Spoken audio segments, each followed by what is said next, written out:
day, another round of matches here at the AFC Under-23 Championships. It's Reem and Roshan bringing you the preview for the second round of matches that's taking place in Group D in Buriram Stadium. And first up, it's UAE versus DPR Korea. Roshan, a must-win, of course, for DPR Korea. Yep. Should they want to keep their hopes alive of getting through to the knockout stages after they lost out to Jordan in their opening game, due to, is it fair to say, defensive mistakes? Yeah, there were a few defensive mistakes from DPR Korea in that game against Jordan.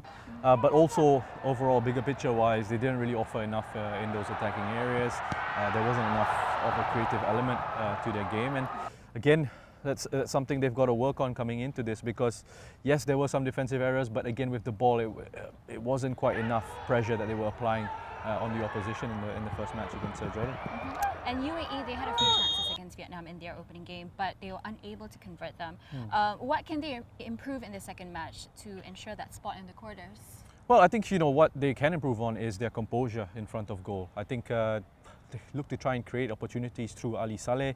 Jassim Yaqub was trying to get himself involved as well to help them, drifting out onto the right-hand side, sending balls into the box. It was always going to be difficult against Vietnam, who have a very good tactical structure. Defensively, they're very sound. The players have a really good understanding of what Park Hang-seo wants out of them in terms of the defensive shape. So it was always going to be difficult for not just UAE, but I think most sides to try and really break through their Vietnamese defensive shape. So perhaps coming into this game, they might find a few more spaces, a little bit more time on the ball, perhaps in those attacking areas. I'd like to see a little bit more of a better end product, perhaps from Ali Saleh. I think he's lively. I think he's lovely to watch on the pitch. Maybe Yahya Al-Ghassani gets a run out as well for them. That gives them another threat. Someone who has got that pace in those wider positions, someone who can take players on. So they do have the players to cause issues in that match, and you just want to see them put in a little bit more composure once they get into the attacking third. Right. All right. In the second kickoff, it's Jordan versus Vietnam. Jordan on top of Group D at the moment after winning against DPR in the opening game, whereas Vietnam's match ended goalless against UAE. So what aspects of Vietnam's game do you think Jordan could be threatened by?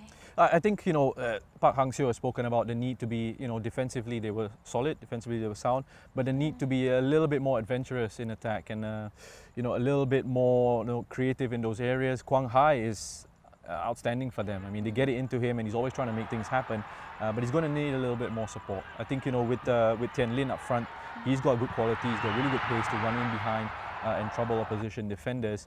But I think with the ball now, there's just got to be a little bit more creative. You want to see that element from Vietnam, maybe perhaps take a few more risks when they do have it, because they need to, again, as you say, get the goals, get the win in this game to put themselves in a good, strong position to hopefully qualify from this group. All right.